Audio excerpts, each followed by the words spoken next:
Баршаңызға сәлем достар, сіздермен мен Альбина. Бүгін сіздермен қазіргі таңда хит болып жатқан сникерс пирогын жасайтын боламыз. Пирогымыз өте әдемі әрі дәмді болып шығады. Міндетті түрде видеоның соңына дейін қарап, менімен бірге жасап көріңіздер. Ең алдымен қамырымызды дайындап аламыз. Ол үшін бірінші құрғақ қоспаларды біріктіріп аламыз. Ұнымызға қопсытқыш, қант, какао салып, барлығын жақсылап араластырамыз.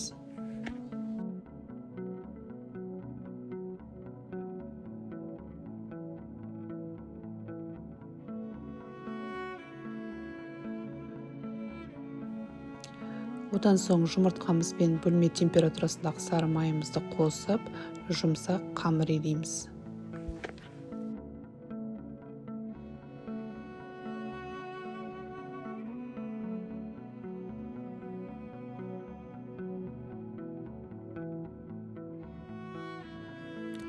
Дайын болған қамырымыздың бетін жауып, 10-15 минутқа қоямыз.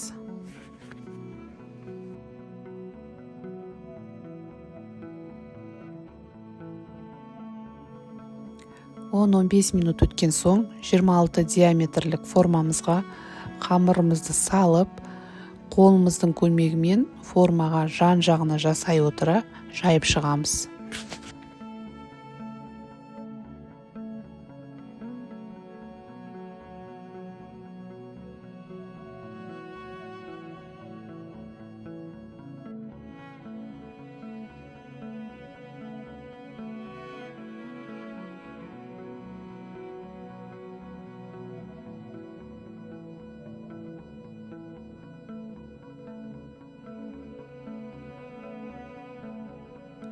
Осылай шанышқының көмегімен қамырымызды тескілеп аламыз, өйткені қазір пешке салған кезде қамырымыз қатты көтеріліп кетпес үшін.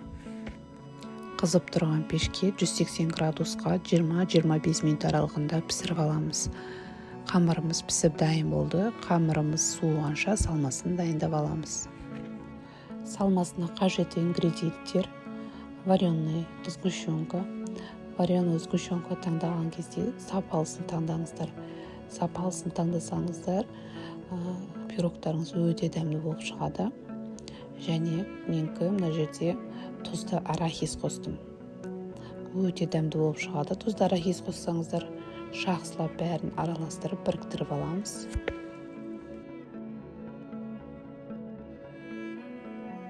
Суып тұрған қамырымызға салмасты салып, бір келкі қылып жайып шығамыз. Қамырымыз ыстық болмау керек, міндетті түрде салқын болу керек. Осылай жайып шығамыз, барлығын тегістей етіп. Енді кезекте пирогымыздың үстіне құятын глазурымызды дайындап аламыз. Ол үшін шоколадымыз бен сары майымызды қосып, қысқа толқынды пеште немесе су буында ерітіп аламыз.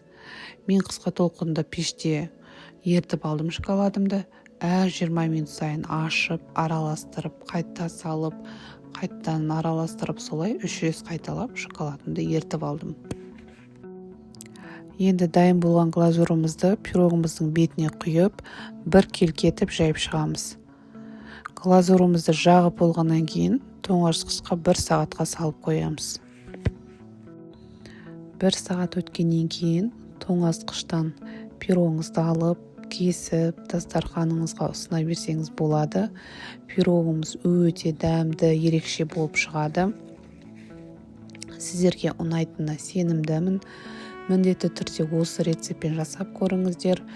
Рецепт ұнаса лайк басып, пікірлеріңізді қалдыруларыңызды ұмытпаңыздар.